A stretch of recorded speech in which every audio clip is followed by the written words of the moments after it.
All right, everyone. Thank you for coming tonight to hear this presentation and learn more about subdivisions. My name is Drianne Benner. I coordinate the 8 North Fork Civics. We call ourselves the North Fork Civic Coalition. There are 8 of us spanning from Fishers Island all the way to Mattatuck Roll. And we're here. This is a town sponsored presentation, but we're promoting it, we're hosting it. So I want to thank everybody here who's helped with that. And we're zooming it so that we've recorded it, and we'll be recording it and keeping that recording for our websites. So tonight, Heather Lanza, Director of Planning, Supervisor Krupski, and Lillian McCullough, Land Preservation Director, will be walking through preservation, telling a little bit about the evolution of subdivisions in Southold, about the mechanics and the process, but primarily the role of planning and how the subdivision process in Southold has preserved the town character over the many years as it has evolved. And that's the presentation that we're going to listen to tonight. So again, I just want to thank you. I want to thank the Mattatuck Park District, Mattatuck Laurel Civic Association for helping set up. I want to help and thank all the elected officials here tonight. Bill Flinter, Leah, the town board members, Brian and Alexa. Did I miss anybody? That's it. Okay. Right. All right. So I'm going to turn it over to Supervisor Krupski. Thanks.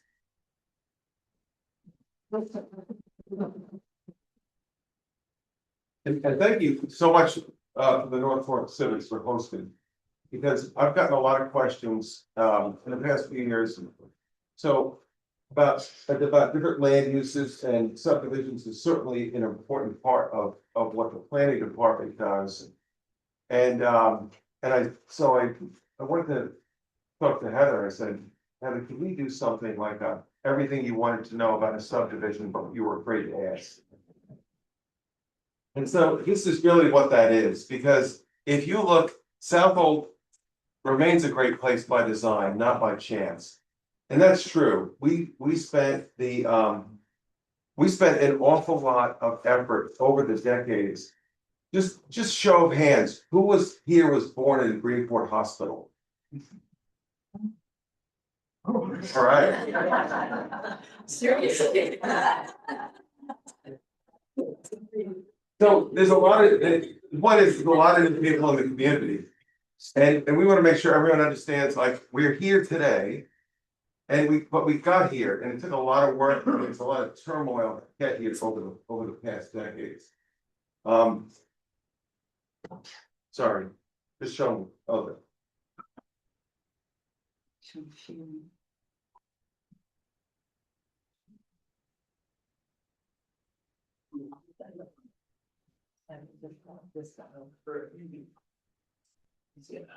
Oh, perfect.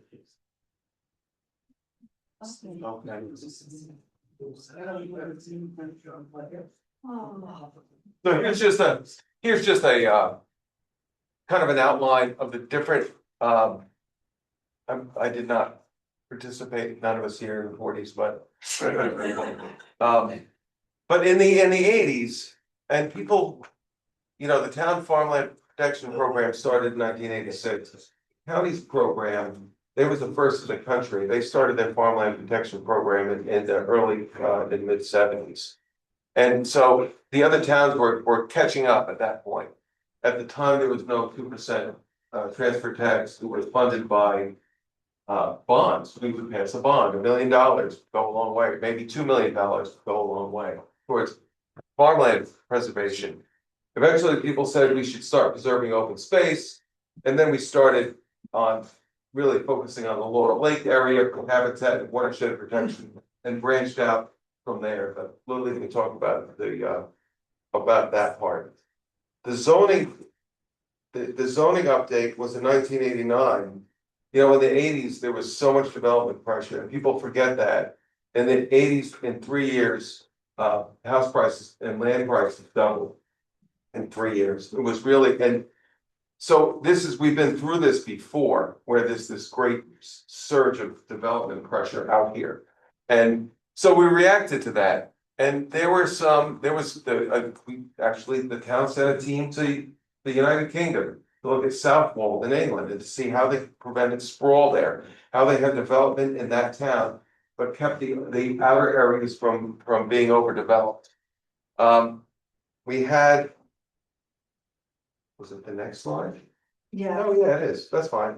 The community preservation funds didn't start till 1998 that funded all the preservation. But we had the Blue Ribbon Commission for rural Southold in 2002. There were new subdivision rules in 2003. Adopted the local waterfront revitalization plan in 2004. These are all community driven effort. And they weren't, when you say it fast, they sound really good. It took a lot of work. It took a lot of community input. And like I said, there was a great deal of turmoil back then over land use, as the rest of the island was really getting developed very quickly. In Southold, we were very concerned and we were reacting to the pressure that was coming. The hamlet stakeholders, every hamlet had a group organized by and appointed by the town board. They did the halos and the hamlet centers for each hamlet.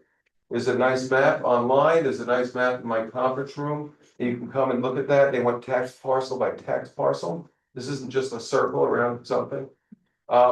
They deliberated on it for a long time.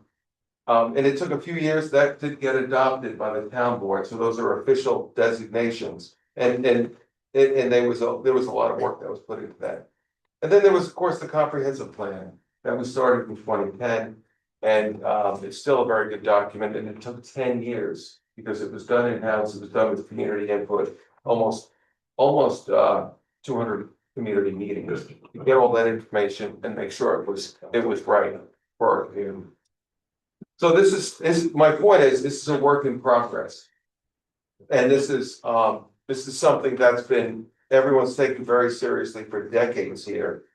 And the community we live in is a result of all that work and all that planning. And so, but that still does continue. So I will turn it over to our planning director, Heather, to explain what subdivisions, what we have. Thank you. Okay, so having a little technical difficulty with this thing on the screen that I cannot get rid of. If anyone knows Zoom, let me know, otherwise you'll just have to imagine what's underneath that on the slide. You can move it to the bottom. I know, but I don't have it on the screen here, that's the problem. It's only showing up there, not on my computer. Bizarre. You know? Okay, this will make the slideshow go better. That'll give you. Thank you for coming. This is the town's IT at work, without the IT people. Yes, right. No, I'm just trying to. Well, while they're figuring that out, so there's in the conference room next to the supervisor's office, I brought the protected lands map. So everybody can take a look. That's a couple of years old. It's a little out of date. There is a protected lands map that's updated on the website. If you want to go and take a look, because you can see all the past efforts of land preservation and all the different partnerships we've had between, and it's not just the town. We've had some good partners between the Conic Land Trust, who has been an excellent partner, as well as some towns. I'm not confused.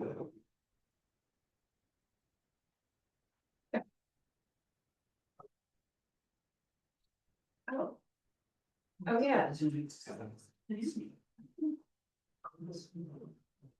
Yeah, that's good. Oh, because it went. Oh, boy. It's hard to do this when 35 people are left to work.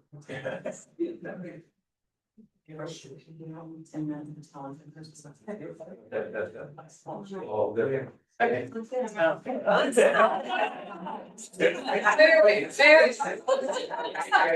Is it? Okay. Well, you know, maybe it'll eventually go away. Let's all hope. All right, so here we go. Sorry about that. All right, so next we're gonna talk a little bit about subdivisions and just some real basics, because some people might not actually know what a subdivision is. We're gonna look at subdivision regulations, the types of subdivisions, the number, some history and statistics about how many lots we've created with subdivisions in the past 20 years, and also a snapshot of what we're looking at right now in terms of what's pending right now in front of the planning board. So subdivisions simply the division of land into smaller parcels. We're splitting the land up into smaller parcels. Subdivisions in Southold town are reviewed and approved by the planning board, the town planning board. And they also require review and approval by the Suffolk County Department of Health Services. And they look at it from a wastewater standpoint. They're regulated and influenced by several chapters in the town code. The main chapters are listed here. So there's zoning, which has the bulk schedules. There's a chapter 240 subdivisions. You also have highway specifications, stormwater pollution prevention. There's a wetlands code, and then the Suffolk County Health Department has a number of regulations for subdivisions. So in chapter 280, you have what's called the bulk schedules, and that's what controls the number of new lots into which a parcel can be split. Things like minimum lot size, the lot width and depth, and setbacks, the building envelope. So that's your main control of how many lots go on a particular parcel, depending on its zoning. So minimum lot size for different zoning districts, you know, the town is made up of, I think it's 94% residential zoning. That's the residential 80, the agricultural conservation zone, and the residential 40. That's most of the town is zoned that. The two residential 80 and agricultural conservation require 80,000 square feet for each lot. And in the residential 40, it's 40,000 square feet. And if you want to put that in acres, 40,000 square feet is just shy of an acre. And 80,000 is just shy of 2 acres. And then we have two different kinds of subdivisions. One's called the standard and one's called the conservation subdivision. And the standard is typically where someone's looking for the maximum number of lots. And there's a requirement for most of those that you have to preserve 60% of open space. And there's also a community housing requirement of 20% of the number of lots that they want to get. The conservation subdivision, in contrast, is one where the number of lots is reduced voluntarily. The amount of land preservation is increased from 60 to 75 or 80. There's no community housing requirement, and the town actually pays the landowner for reducing the number of lots. And I'll talk a little bit more about all of that. What do you mean by community housing? Community housing is another word for affordable housing. So yeah, same workforce housing. They're kind of used interchangeably these days. So when you look at something called a standard subdivision, you want to know how many lots can be created on a particular parcel. The way that's done is something called a yield map. And so instead of just a calculation, you have to use a yield map to draw out the number of lots that meet the minimum lot size. And also you have to draw a road and show that you can, oh, and you also have to exclude things like wetlands and beaches to show how many lots you would get on that parcel. If it's less than 7 acres, the yield map is the same as the subdivision map because open space isn't required. But if it's 7 acres or more, the yield map is just conceptual. It's just telling you the number of lots you can get. Because the next step, if it's 7 or more acres, yes, Brian? Just we're hearing chime-ins from Zoom land that the progression of the slides is not continuing forward. They can't see the slides? Correct. Darn. Okay, I know what to do. Hang on. Just gonna take. Close it. Stop my share. Because we love Zoom so much. Nothing against the Zoom people, we love you too. It's just technology's not easy.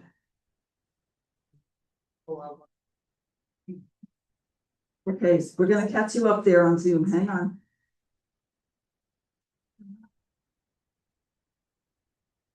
Here we go. Sharing.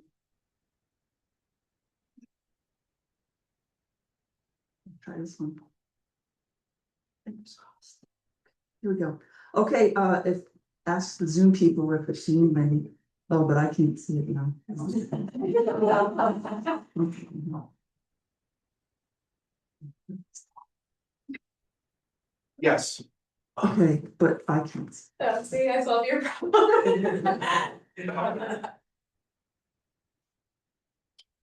Yeah, not working. Maybe you can coordinate with your paper and then. So we need the screen.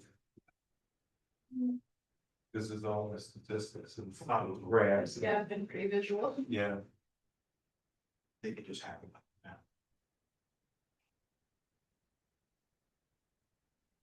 So sorry, everyone.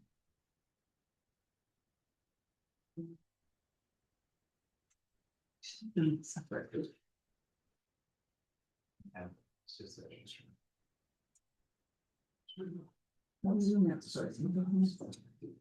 But is there a doctor in the house?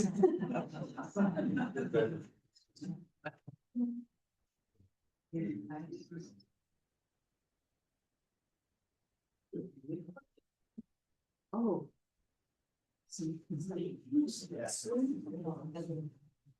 But I didn't have to share. What? You probably mute yourself. No, I'm trying to entertain people while I do it.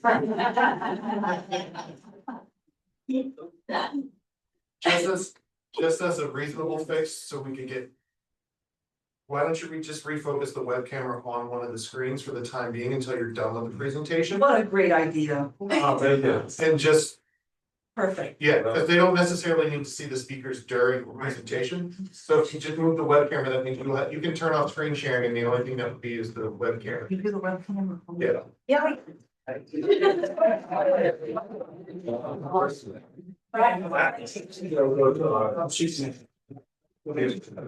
Can you see what the webcam's seeing?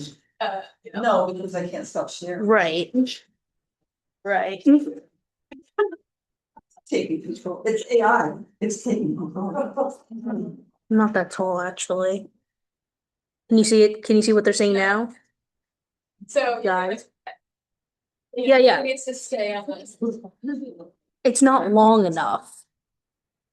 It's just not long enough.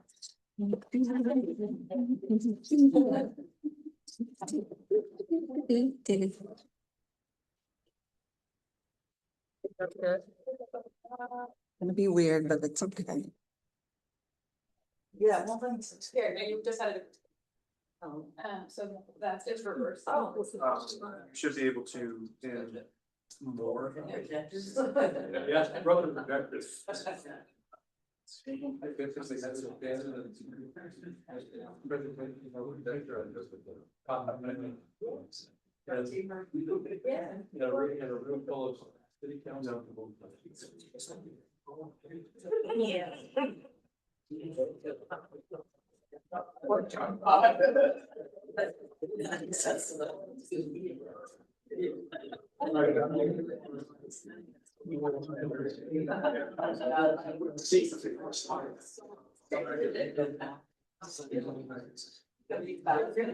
See it though, right? Yeah,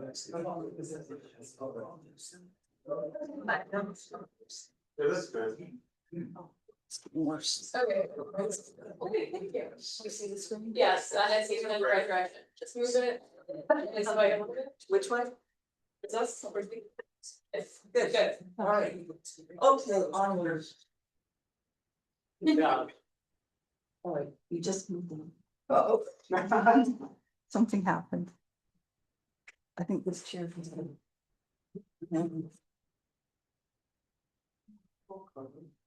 But now, how far?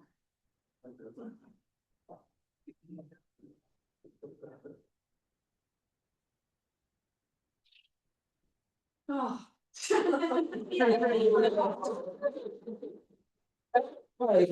It's been that kind of a day. All right, back to cluster standard subdivisions. Cluster. I promised I wouldn't use that word.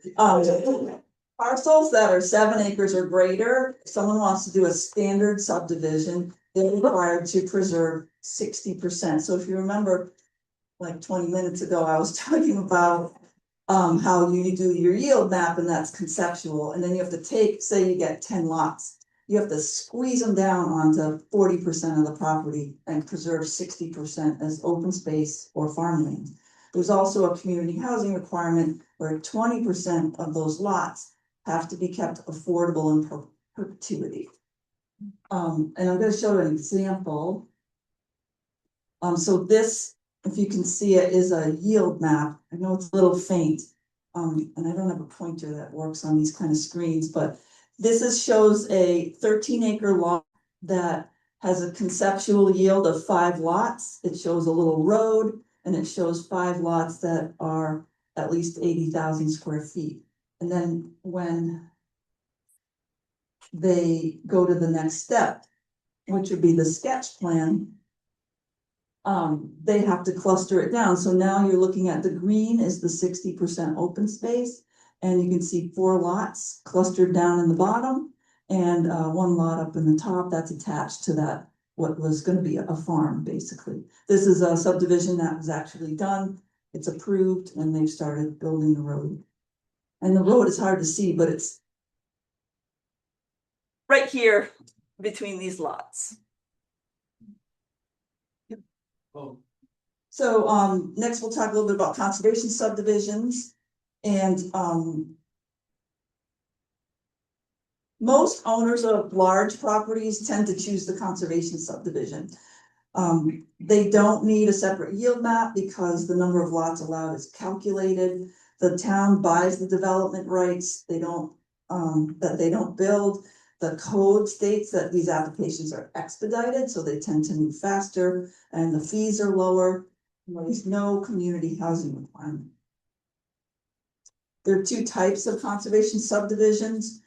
One preserves more land. It preserves 80% of the land as opposed to the 60 in a standard. And then after you calculate your total number of lots, you reduce that by 60%. The other kind, you're only preserving 75%, but you're reducing the yield even more by 75%. So the number of lots is reduced by 75%. And it depends, one gives you slightly larger lots. We've seen people choose the 80-60, people choose the 75-75. Depends on their goals. Would you like to? Lily's gonna talk a little bit about how that works with land preservation. So conservation subdivisions are where the land preservation program enters the process. And it kind of augments the standard subdivision planning process. At a base level, zoning, subdivision, stormwater, all those codes that Heather showed on the screen earlier, set a baseline of public benefit. The town has decided this is what any development needs to look like to match what the town's goals are. But when you bring land preservation into the mix, they have related goals, but they're perhaps a little more pointed, and boils down basically to 2 main categories. We want to preserve farmland.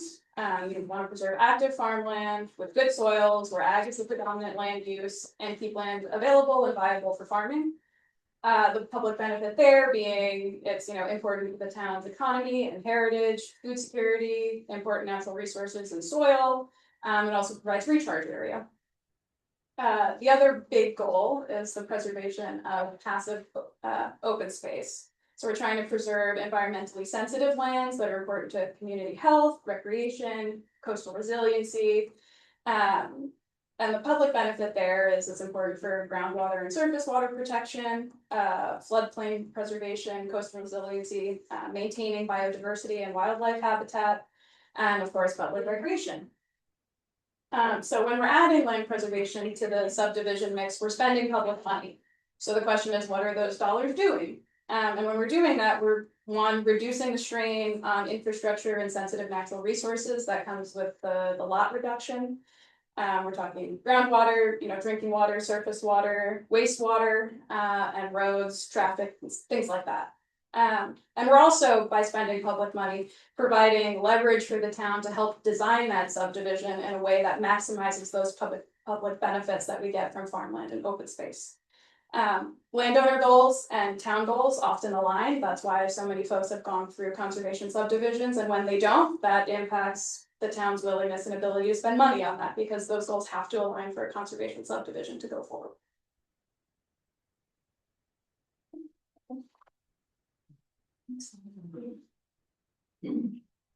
All right, so I wanted to show you an example, because we happen to have a property that was planned for a standard subdivision, and then it ended up as a conservation subdivision, so I have a picture of how that looks. This property is 50 acres, it's in Southold, it's on Laurel Avenue. And originally it was proposed for an 18 lot subdivision. And you can see the outline of the property, and then there is a big road proposed through it with the 18 lots all clustered together.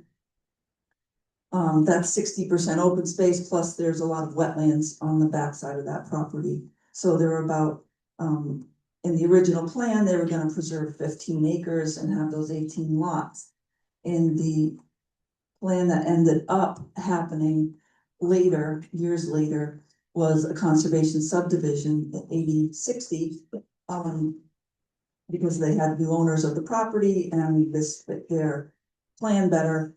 So you can see now it's 80% open space. They preserved 32 acres versus 15. And they didn't have to build a new road because this mirrors the development on the other side of the street. The town paid for the open space.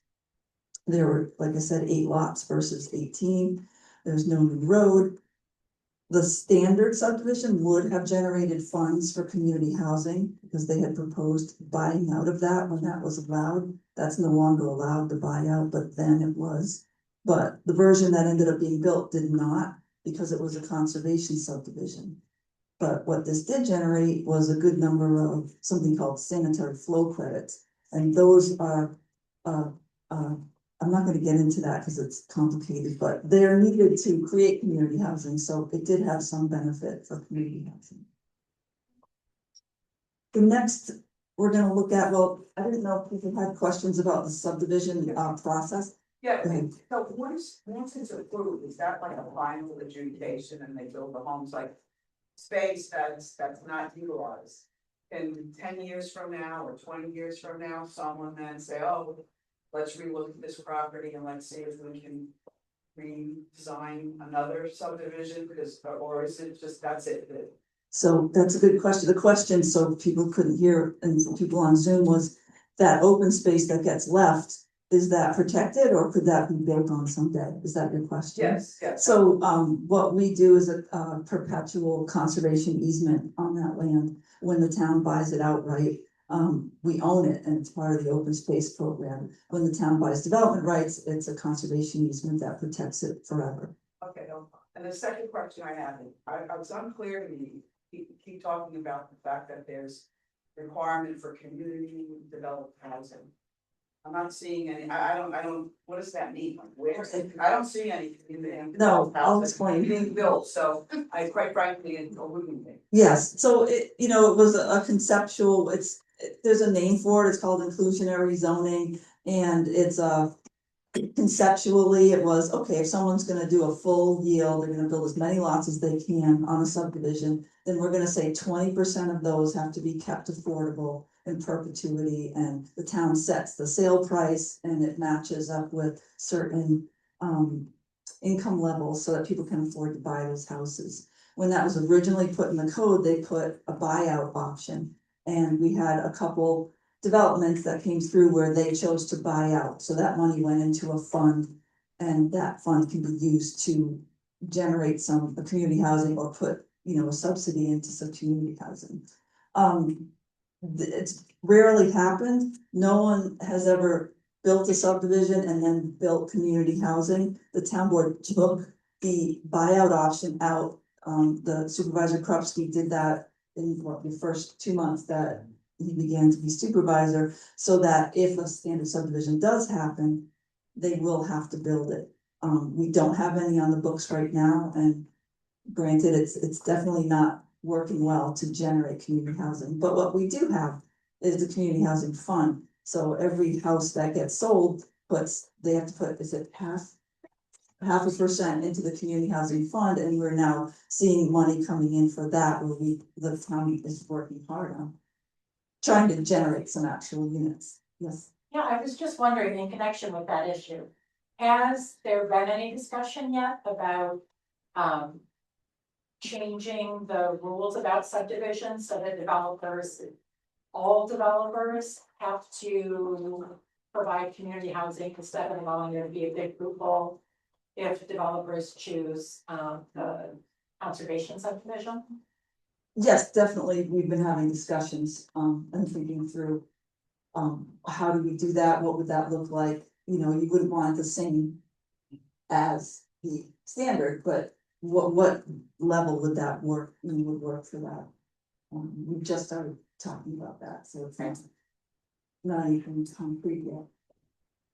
Okay, so, next we're gonna look at some statistics, from our town plan that was adopted back in 2020, and we're also gonna update some of those numbers to reflect our current trends.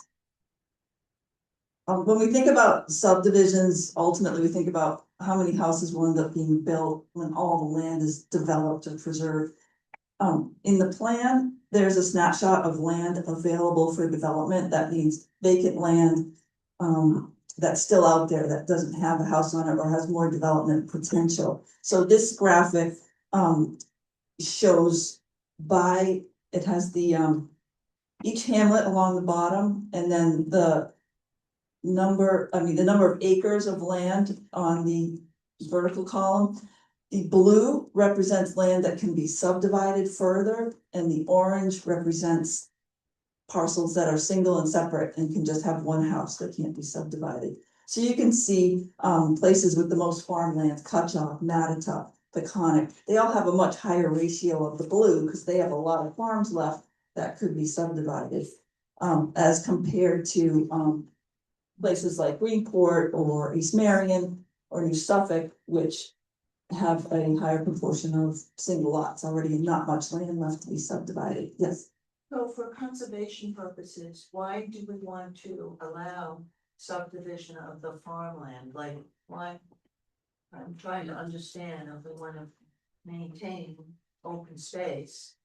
What is the subdivision rules for farmland, existing farmland? Yes, so, part of it, you can't strip away the ability to build. You can, but not really, because what happens is the farmer loses the equity in the land. And then they can't get loans and for their business. Their equity is the ability to build homes. So, So that is that all based on zoning? yes. Mhm. So if it's zoned agricultural, how is it allowing housing? It's a zoning district that's called agricultural conservation. It's a little bit of a misnomer.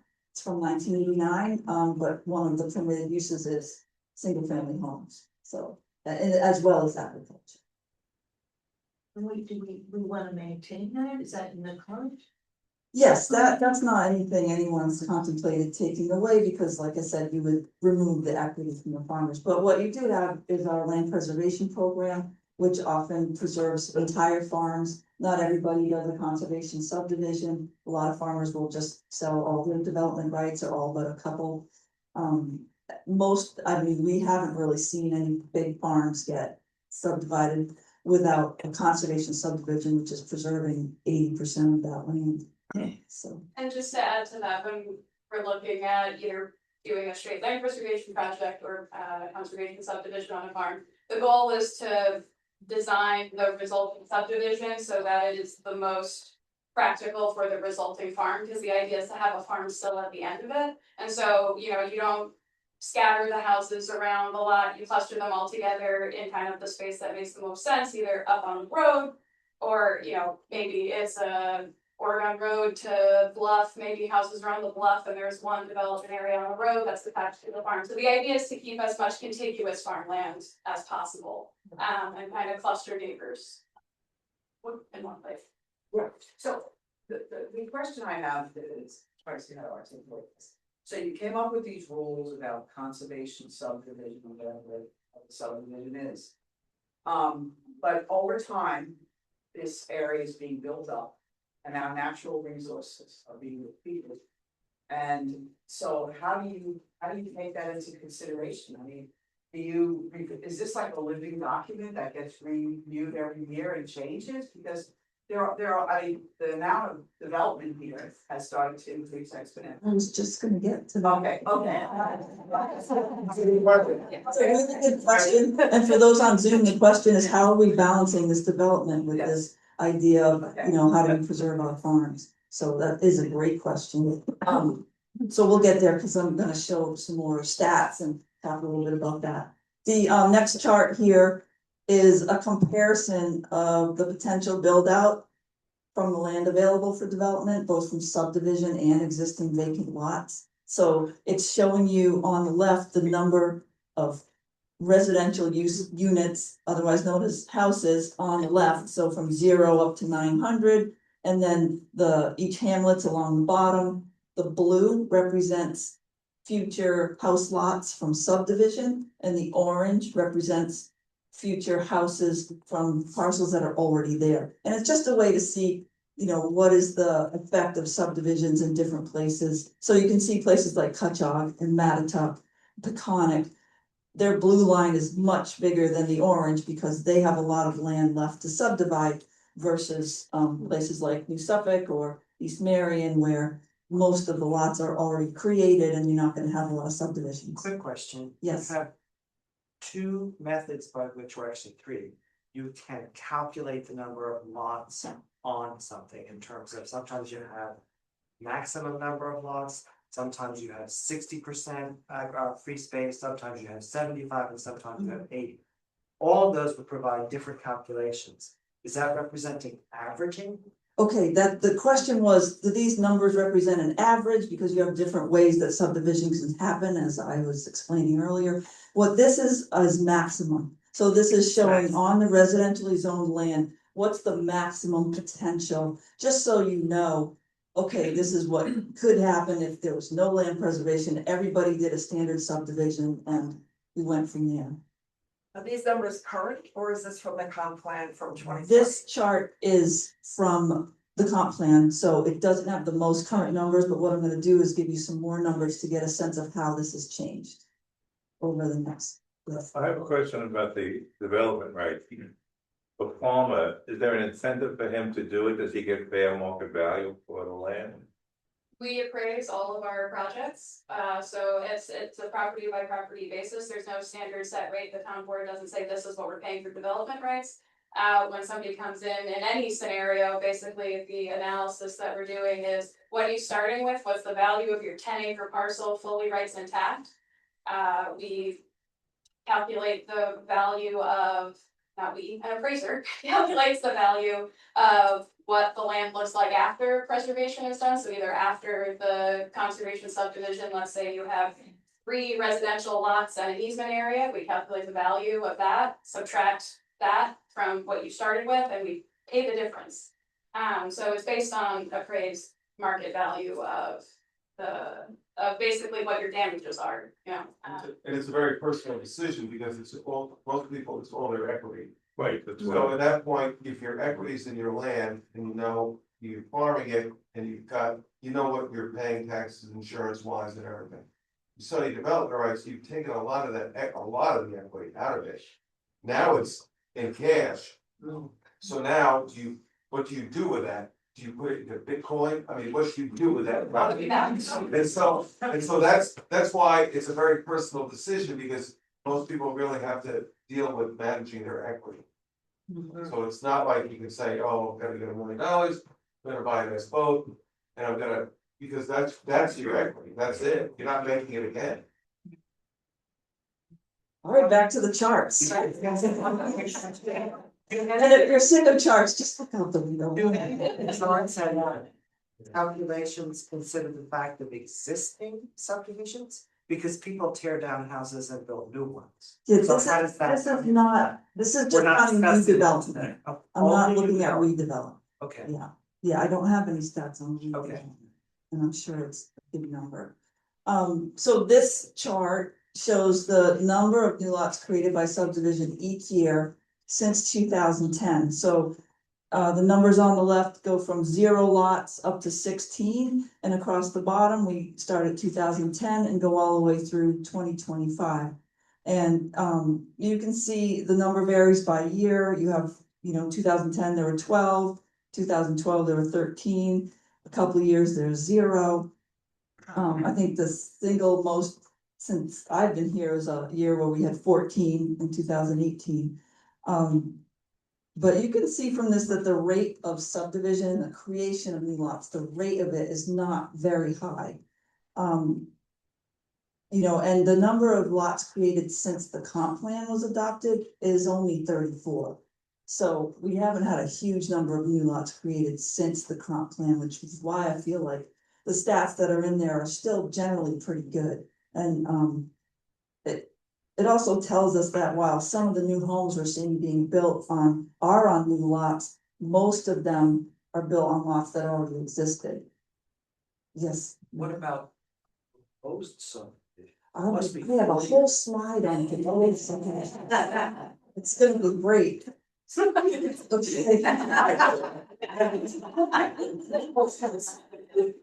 This chart is terrible because you can't read it, but it goes from 2005, it's 20 years of building permits for new home construction. So it doesn't count redevelopment, it's just new homes on vacant lots. And it goes from 0 up to 140. So you get a sense of the scale. The middle number is 80. So you see back in 2005, 6, 7, well, 2000, there's a little bit of a boom going on. Then you could see the recession really clearly in the middle there. And then we start climbing back up towards 2018, where you're looking at, like 70 building permits in 2018, 2019. And 20 are in the 50s. 2021 has a big spike, and that is Harvest Point. In Cutchogue, the 124 condos, so that's why that looks like that. So it's a post-COVID. And then, right, but it's 100, that's 134, that spike. So if you take out those numbers, then you'll see it's actually, aside from that, we're looking at an average of around 45 new home building permits a year in the last 4 or 5 years, which, if you think about it, it's not a huge rate in terms of the pace of development. I'm not counting redevelopment. We've seen a ton of that, and I don't have a good figure on that. So from the analyses we did in 2019 for the comp plan, we estimated that the residential build out, which is if you had no land preservation, standard subdivisions on everything, and you counted all the existing lots, it was at 4,300 new single family homes townwide. 2,500 of those were from new subdivided lots, 1,800 were from existing lots.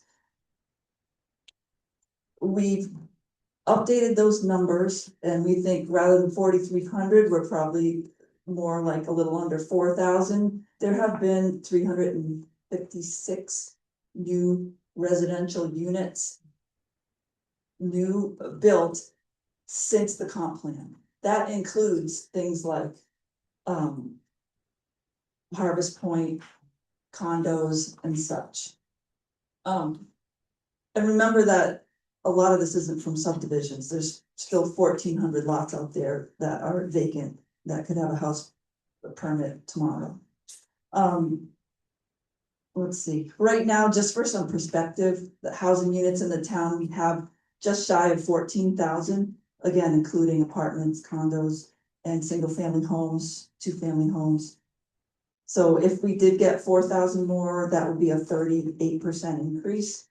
But I think the comp plan says this, and I think knowing what we know, in terms of land preservation and how people are doing, and you're gonna see with these new subdivisions, we'll talk about.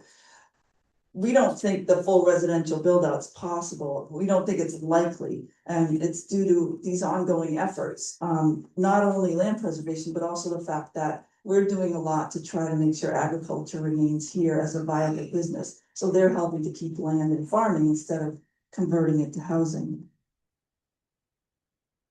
Oh, this is Lily's screen, then Lily's gonna talk a little bit more about the land preservation.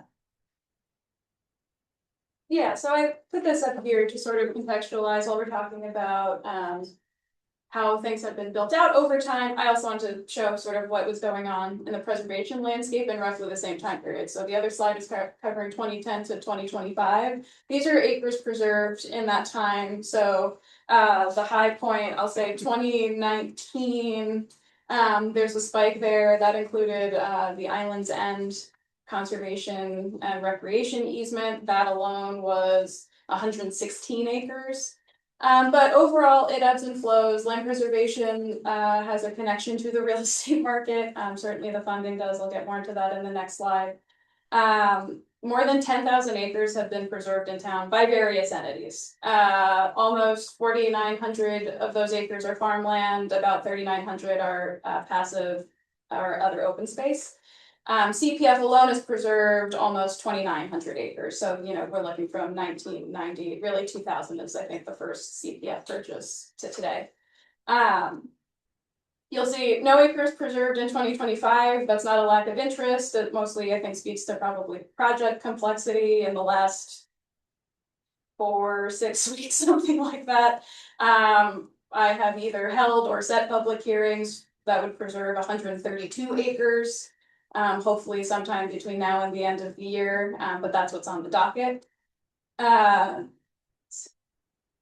So this is showing CPF revenue and spending. I picked 2016 to 2025 because I think, you know, 2020, 2021 is an inflection point. That's pretty obvious to a lot of folks. And I'd say like dollars in that time frame are closer to today than $2,000. So this chart is showing you the annual CPF revenue between 2016 and 2025 and CPF spending in that same amount of time. So that's, you know, roughly correlating to what kind of preservation activity is going on. I'll also say other entities preserve land in town. We have Suffolk County, who partners with us on a lot of stuff, but they also preserve farmland on their own. Peconic Land Trust preserves land. The Nature Conservancy, the state will preserve some land. So there are a lot of preservation partners out there. So this is mostly reflecting what the town's doing, but there's other preservation activity happening. Yes. So can you just put it in perspective, when you say acres, can you give the percentage? Like, so you said 10,000 acres, but like what that were preserved, but what's the percentage of the land that could be, what is that? Because it doesn't have a relevance to me, like what does 10,000 acres mean? What's the percentage of what could have been preserved, what have been preserved? So the 10,000 number is hard because that's all the land in town that has been preserved, and there, I mean, that goes back to like the 50s. You know, the town has been getting open space for quite some time. So let me see how I can. On the spot. No, it's okay. Let me think through how to contextualize It's a your good point. question, but you can look at the correct lands map, and then you can really see it visually and see what's been Yes. preserved and how. And actually, Also, what's not. that's also a resource that is available online. We have a very handy maps link on the Southold Town webpage. And if you look at the protected lands map, which is essentially the map that's in the corner there, all the green that is the most obvious from here at least is preserved land. So it gives you a scope, it gives you a sense of scope. And I think that's probably the easiest way to do it than trying to sort of come up with numbers for people. Well, yes, so what is your goal for land preservation? So I live on a street, and there's maybe an acre privately owned, it's never been developed. Mm-hmm. So do you just focus on farmland, or are you looking at pieces just for preservation of land? Like, would you approach individual owners who have vacant land to potentially buy? So yeah, I can get into sort of what the land preservation priorities are generally. at a high level, right, we start at the highest level, it's preserving farmland and trying to keep a viable agricultural industry around. And it's preserving open space, trying to protect pretty vital natural resources. And in general, the highest priority pieces are properties that where, you know, the surrounding land use is similar. So it's either we're trying to build on blocks of preservation, whether that's farmland or whether that's passive open space. If there are really sensitive natural resources, special groundwater protection areas, et cetera, we're looking at that. And money, as you can see here, ebbs and flows, changes, it's a finite resource, and we have projects, we have years sometimes where we're spending more money than we're technically making. So it's also a matter of budget management. So we have those high level goals, but then we have to contextualize it into a budget. And so that sets priorities. So, you know, a 10-acre piece of land that's surrounded on all sides by houses is gonna be a lower priority than a 10-acre piece of land that's, you know, a 10-acre farm that's surrounded by other preserved farmland, because we know the likelihood that that's going to continue being a farm is higher than the one that's surrounded by the 10 houses. And it's possible that that one surrounded by 10 houses might be in a really great location for other housing, because that's the existing use that's there. So, you know, if you look at our CPF project plan, there are a lot of parcels on the list, but the reality is not everything will be preserved. Just because, you know, we can't spend all of our money on this. So we have to set priorities. We have big goals, but we set priorities basically bang for buck. How can we maximize the benefit of spending this money here and make sure that we're working towards achieving our goals? Thanks. On the prior slide, it showed the land preserved by year. Does that include both the conservation subdivisions as well as the standard subdivision? So this would only be anything that land preservation was involved in. Yeah, so it would only be conservation subdivisions. Okay, but I think I'll look later, but I think the preserved land map might include standard subdivision. It does show that, yeah, so it's purple on that map here and online. But yes, so standard subdivisions are reflected in subdivision open space to sort of separate it from easement areas or what I'll call open space. I'm sorry. No, that's okay. Who owns that land? The subdivision open space, it varies. It could be a homeowners association, it could be attached to one of the lots, so there's a single owner, but there's quite a lot of variety. Yeah. Thank you. Okay, so here, you know, I just wanted to sort of show how the money trends.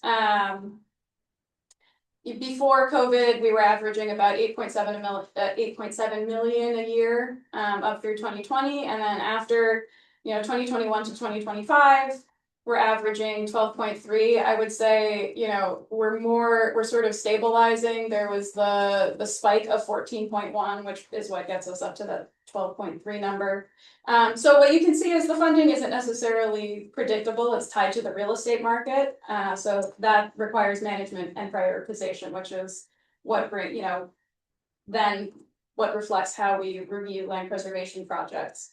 So we can't necessarily say yes to every land preservation application, because there is a lot of land out there to be preserved, and we have to think carefully about how we're spending each and every dollar, because that funding stream could fall off a cliff. And you could have to put in perspective, the amount of the projects that I just held the few different public hearings and set up public hearings for, those account for about $9.5 million in projects that are earmarked now. And that's a significant chunk of, you know, an annual revenue. So money management here is a pretty important thing. And to paint a clearer picture also, there are other funding streams available. We partner with those other entities that I mentioned. They also do their own preservation work here.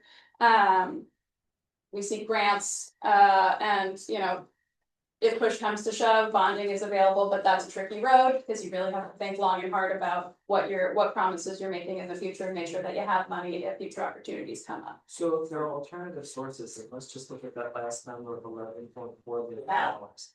Of that $11.4 million, what does the 0.5%, let's call it a tax, represent? Is it 100% of real estate sales at that 0.5% that equal that 11.4? So this How do you is. get that? This is 2%, so this is 2% of real estate transfer taxes, that 0.5% is a different number. It's a different. Yes, so this is 2% of real estate transfers, I don't have the total number of real estate transfer generated, but it's a different number. And does real estate mean homes on a piece of property or just the land? It's Both. it's both, yeah, so we could, there are complexities to the CPF transfer tax form for anyone who has ever filled it out.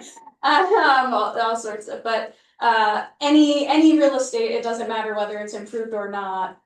Is subject to the CPF tax form. There are certain exemptions, first time home buyers, for example, are exempt from paying the tax. If the land is already preserved in some way, you're exempt from paying that. There's a variety of exemptions. If you're a government entity purchasing the land, you are exempt from paying the tax as well. Well, can I go back to that question about how things are prioritized? And that is something like, to Lily's point, in the overall view of how much money, or in this case, how little money there is actually. When we started with the land conservation program, the county started in the 70s, and first there was one farm, right? And then, how do you prioritize, how do you think you're gonna build a big block of land, or either it's farmland or open space? You don't, and so how do you know you're gonna, that next adjacent neighbor might never come in because it's a voluntary program.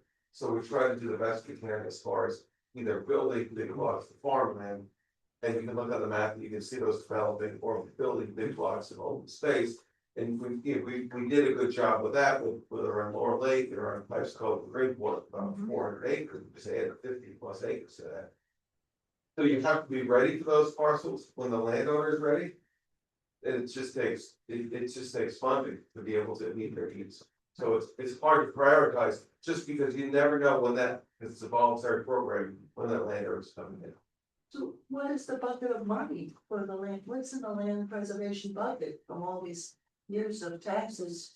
So in our land acquisition line for 2026, we have 30.2 million, roughly. In projects announced, there's about 10.6 earmarked. So we've cut that down by a third already, just in having projects ready. So we have about $20 million now, but there are always things in the pipeline also. So it's the challenge of managing the fund is trying to have a good sense of when folks who are interested are actually going to get through the process. It's a bit of a revolving budget, and there are times in the past where there have been a lot of projects lined up and clearly not enough money to go around to all of them, and then it's a matter of prioritization for the town, which ones are the most high priority. And the town has been in that position before. Hopefully we don't find ourselves in that position again, but that's the nature of the difficult nature of growth. Yeah, this probably be like going ahead of your slides on the elephant in the room, but first of all, 10% of that is committed to Greenport Fund. Yep, that's factored into my earmarked number. Alright. Okay, into the 10. That 10, okay, yeah. Gotcha. The other thing, say hypothetically, somebody wants to come and do a conservation subdivision of an enormous block of land here, and you've made the commitment through your program to compensate them for that land.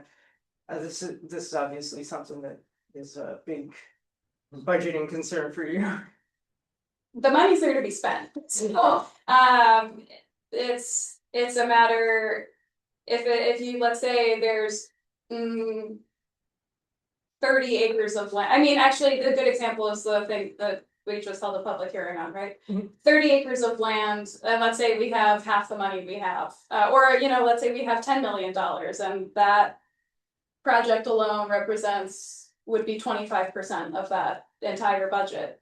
It's still a high priority piece of preservation. The money is there to be spent. We know there will be more revenue, but you have to look at the merits of the project. I mean, each project is treated individually. It matters what's going on in the funding landscape, what's going on, what that project is going to do, and how does it align with land preservation goals. But if you don't have enough money if you're making this commitment for the conservation subdivisions, You have Do you need to partners, bond yes. against this? What do you- That's an option, but you Yeah. also have partners, so Partners, County, especially the farmland, they're ready with a big pond. That's an important thing to note. Yeah. Also, conservation subdivisions don't only have to be the town. There are a variety of qualified entities, municipalities, nonprofits, so all of those folks can all be, the easement holders for conservation subdivisions. And open space. And it'll be, But I mean, this is gonna be a big financial thing for the town. That's the way the program's set up. So, And so we go back to how you prioritize, right? And so if you look at the map of going back to, it was recent, going back to 2006, 2007, real estate prices going crazy.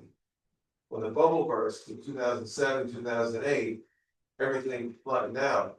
A lot of towns started to borrow heavily against future revenues. When prices were going like this. When the bubble burst and the revenues went way down, they struggled just to meet the debt service with the money that was coming in. So we took a much different approach in Southold, and we didn't get ahead of ourselves. We resisted the pressure to borrow heavily against future revenue, knowing that we don't, and predict the real estate market. It's so if we could, we'd be probably out there in a big yacht. so if you don't have the money, does the deal just take a lot longer until you do have the money? Well, no, We've and not ever been in that situation. Yeah. we managed to, so we Yeah. haven't had to get ourselves in that situation, and when the bubble burst, we did treat things differently. No, I'm Make like, different management decisions there. yeah, no, I'm speaking in particular to the codes of subdivision. so on that, I'll say. Yeah. Land preservation does not comment on active land Yeah, preservation, there's the planning process and there's the land preservation process, and those are two separate things, so. I can't comment on that, there's certainly gonna be. Yeah. The whole process by which everyone can comment on it, we're just not there. Well, and on a big project like that, Yeah. it's natural to partner with, say, the county, because they have a farmland conservation. Yeah. So I mean, are these numbers in the tens of tens? we don't know, Okay. we can't help on Yeah, that, yeah. but. I think we're in a good position to handle the situation. That's really, that's one of it.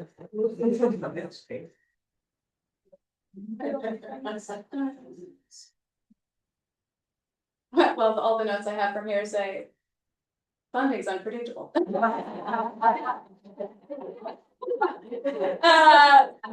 But money is coming in. The thing that I will say, there's a constant tension between, rising real estate prices also increases the amount of money that comes in, but it also increases the cost of the land that we're preserving. So there's a constant juggling, which makes my job very interesting and exciting. Yeah, all right, I got there. So what we'll talk about now is new subdivisions. Yeah. Things in the pipeline. Yes. Alright, so we're getting towards the end here, thanks for your patience. So pending subdivisions. Currently. Questions, currently there are 23. On the books in front of the planning board, that's not that unusual, most of them are 1 and 2 lot subdivisions, the majority of them are very small. But we do have a couple of big ones, so we have 881 acres. In those 23 subdivisions, 4 of those are conservation subdivisions. 19 of them are standard subdivisions. Because most of them are small, those aren't really candidates for conservation subdivisions, so that's why there's so many standards. The total number of new lots proposed is 97. So, just as an example, if you see a subdivision that has 48 lots proposed, you have to look at how many lots they started with. So there's one in particular where they started with 10 lots. So they're not getting 48 new lots, they're getting 37 new lots or 38 new lots. Just so you know where that number comes from. So we don't count the one it starts with because that lot was already there. The amount of land proposed to be preserved from all of those subdivisions is 558 acres. And so while the number of subdivisions is not unusual, I think the amount of acreage we're talking is. We're dealing with just a bigger block of land than I've dealt with since I started almost 20 years ago. So we have these 3 unusually large applications. They involve 631 of those 881 acres, and they involve 60 of those 97 lots. Most of that acreage is gonna be preserved, over 80%, so it's 448 of those 558 acres are from just those 3 subdivisions. Like I said, the most common subdivision has 1 to 3 lots on small parcels, so 17 of those 23 subdivisions are small, just 1 to 3 lots. There are only 3, those bigger ones, that have 10 or more lots proposed. And just so you know, because they're conservation subdivisions, they're doing 60 lots where 300, give or take, were possible. So it's just some perspective on these subdivisions that are pending. They go in steps, and they don't, all of those won't happen this year. They take time to get through. Yes, So does that mean 97 homes? yes. And is that on half-acre lots or? Well, acre what lots? happens with these subdivisions, it really depends. So if you're on a bigger parcel where remember that, when you group them down onto a smaller area, then the lots end up usually around 2/3 to 3/4 of an acre in size. But if they're looking for bigger lots, oftentimes they'll reduce the number so they can have some slightly bigger ones. But typically that's what we see. If it's a 2-acre lot and they're in the 1-acre zone and they're splitting it in half, then they'll be an acre in size. Cause they don't have to squeeze them down onto smaller. Yes. And that changed a lot. You know, the town, it was 1-acre zone. So when there was a subdivision, then it was all standard subdivision, that means every lot got 1 acre. And the whole piece of property was building lots. Then the town, you said 1989, I think that was a little earlier, went to 2-acre zoning. So now there's, right away off that, half the amount of potential new building lots, right, townwide. And then some of those subdivisions became 2-acre lots. And then everyone realized, wait, we're just chewing everything up, and that's where the clustering came in. So it provides some open space and buffering, so that people didn't really need 2 acres. Unless you want, there's a bigger lots available, but in those new subdivisions, they'd be smaller. With the affordable component, the 20%, out of this, is there a standard, you know, are all subdivisions now having that 20% affordable? I think So- that part I. Yeah, so I was just gonna touch on that actually. So of these 23 subdivisions, none of them meet the requirements for requiring community housing, because anything less than 5 lots, 20% gets you less than 1. So the code says it's more than 5 lots where you're subject to it. And then the conservation subdivisions aren't subject at all. So this 97 lots will generate 0 community housing on the ground. I would say the only thing it does generate is the transfer tax from the $1 million homes sell. Or if they're waterfront, a lot more than that. And I, Sorry, Heather. yes, oh, sorry, Just to be clear, so of the 23 subdivisions currently being processed. I think you said 17 were 1 to 3 lots, yes, so then that means the other 6 are conservation subdivisions? so there's 4 of them are conservation subdivisions. One of those conservation subdivisions has only 2 lots. So, and then there's, I mean, I can show you a table of this that I have up here for later. There's a few that have 4 lots. There's 2, So I was just wondering. yeah, But that's where those other. it went to your point, so all 23 of the subdivisions, either because they're super small or because they're conservation subdivisions, all of them. All of those developers are exempt from the community housing, so they all have the different loopholes apply to all. That's correct. That's correct. And I think that's kind of how I was gonna wrap up, saying that, you know, we did talk about it, you know, how, look, there's still a lot of development happening where there's no real impact on community housing. These houses are going for an awful lot of money. There was a forum here a couple of weeks ago where we talked about community housing. And I think, the town is tackling that through a variety of avenues. To try to create and encourage more community housing, so we're certainly thinking about it, including your idea you came to me with about conservation subdivisions and how do you get them involved and contributing, yes. So I have a question, so these 97 proposed new houses, and they, the builders, apply for the accessory dwelling unit funds to build that right away on their property, to then automatically have a rental income for a low income, something, whether they put their maid, nanny, house cleaner, whatever in that property, so they in return would be getting money to build a house. Well, Say, the ADU loan program can only go to someone that meets the income requirements. but a So nanny and but- somebody like that no, would, so that would be. to actually build it, they are allowed to build it by code. Okay. But they wouldn't get money from the town to build it, they would just have to build it. Okay. Any other questions? So, is an example of this on Coxneck Lane, was on, and the North Road. When there's on the two corners, there's homes being built on each corner. Is that an example of something like this that you're talking about? Because it was farmland. And now homes are being built. No, No. I don't think British. Bridges, Bridge Lane. Are you? And the homes were built on the corner, you should. Yeah. Is that like an example? Those lots were already there, they were created years ago. Yeah, and they're small, what they started from was quite small. No, they're large homes, so. The homes are huge, but the lots are small. But is that an example of like what you're talking about is conservation? No. It was originally farm, and now they. Yeah, but those lots have been there a long time. Okay. Yeah, that was it. So there's the development that goes down Bridge Lane, that has been there for decades. By the time those lots on the corner were subdivided, it was initially 4 acres and then subdivided down. Of course, it was part of a larger piece of farmland somewhere down the line, but it had been quite a while since it was part of a farm. Right. Oh, okay. Thank you. So those are 4 separate homes? They look like There's 4 separate. Any other questions?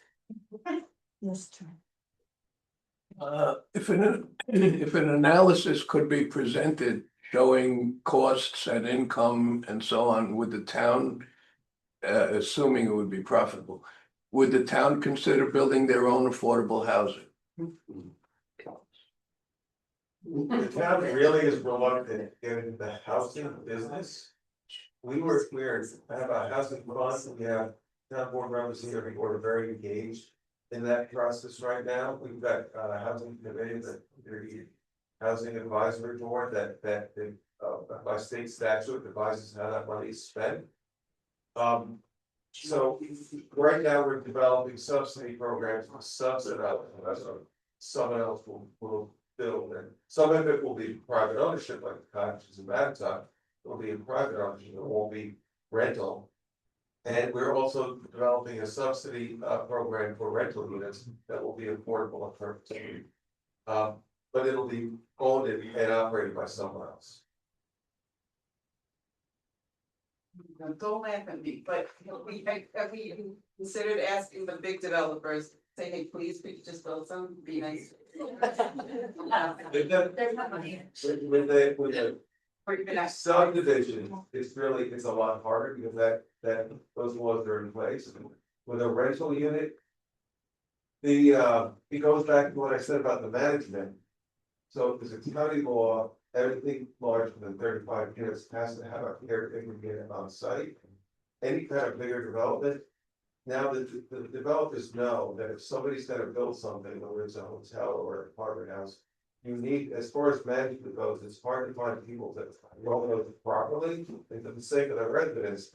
Even if it's got all different layers of subsidies to build that housing, you still want a caretaker's unit to have somebody there on site to live there and upright. And that provides for housing at the very least for that family or that person.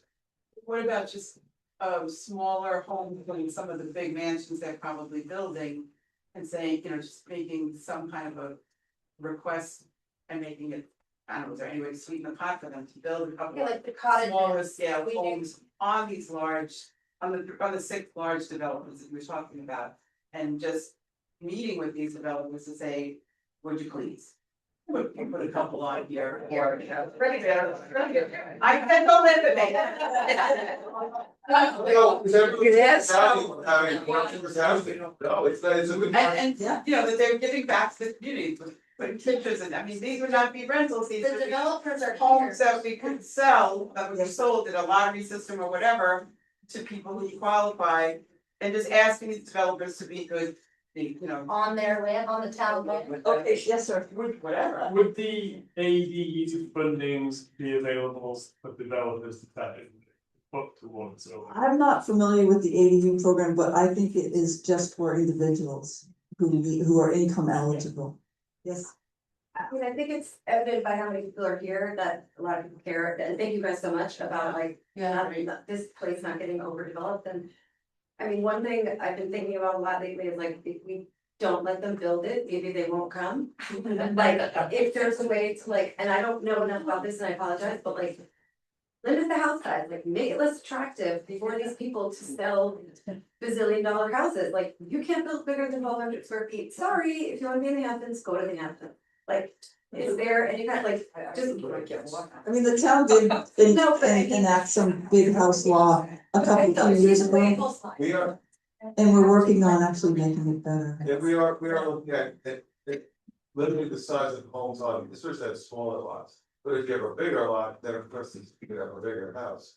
But also, it's not just the house size that's drawing people here, it's the fact that you can swim in the bay, people can raise shellfish in the bay, because the water's currently. But, you know, you've got a lot of things that's even better. We can put it like that. I'm struggling with it will be low on the Suffolk Avenue that looks like Disneyland, 9,000 square feet. And then that was, you know, in the 90s, and you know, all of those things bring a certain kind of person out here that drives up the type of real estate. Well, and yeah, you can talk about the GFA law, I haven't changed that.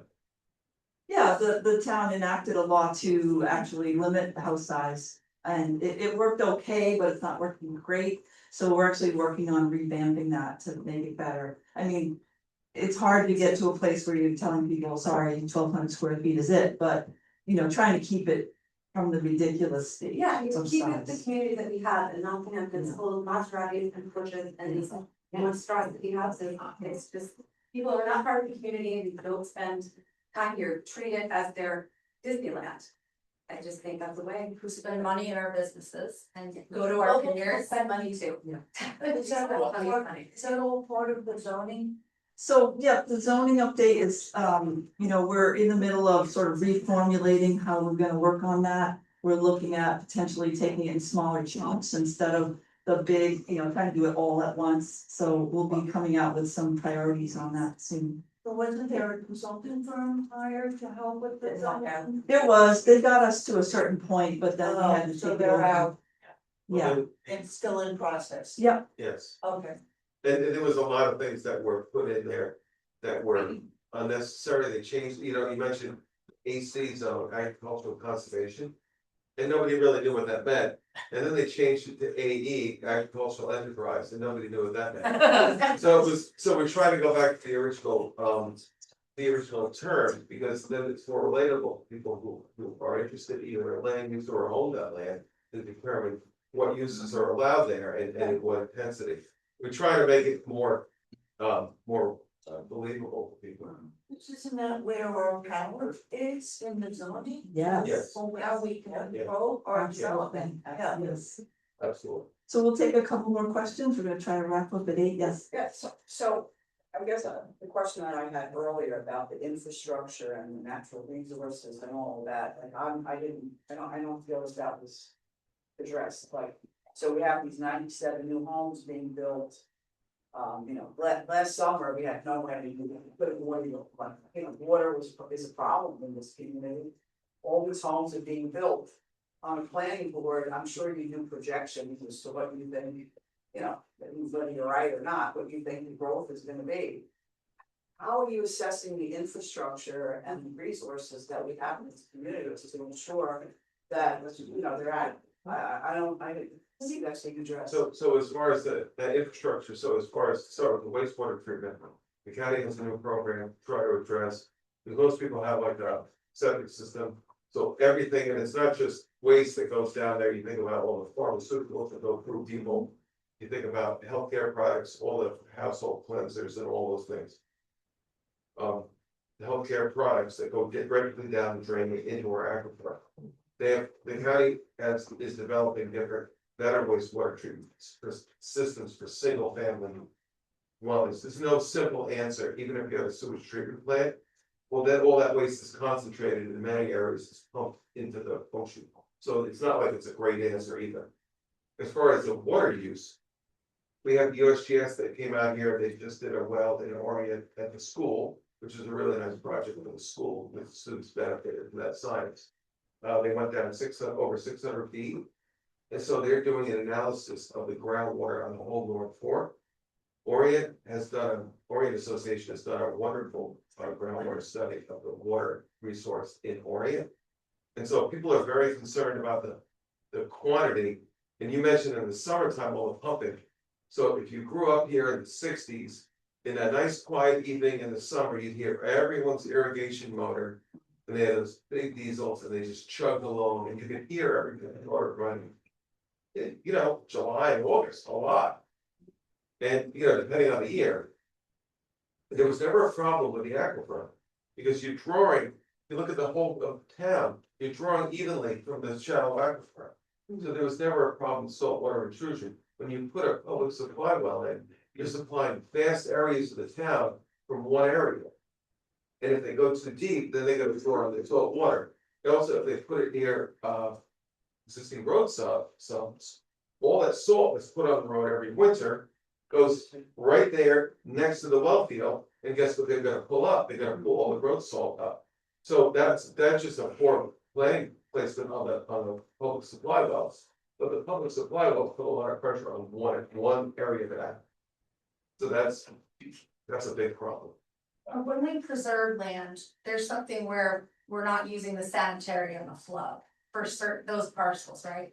Are there sanitary credits that builders can use for affordable housing right now? Yes, Is yeah, that we have a bank, That's different. and if someone wants to find out more, you can call me at the office and I'll get into the details, but yes, and the town gives them away. Right, so And every they're- time they're you quite preserve, valuable. it's very, yeah. Not every time, it's only open space, the county does not count farmland for purposes of getting sanitary flow credits, but all like passive open space. Generate sanitary flow credits that go to the bank. Thank you. Okay, one last question. Oh, I just want to say, well, communication is really very, very nice, thank you so much. Oh,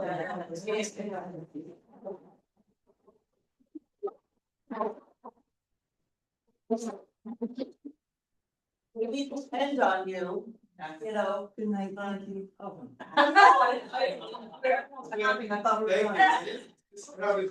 You know, and since people were very concerned.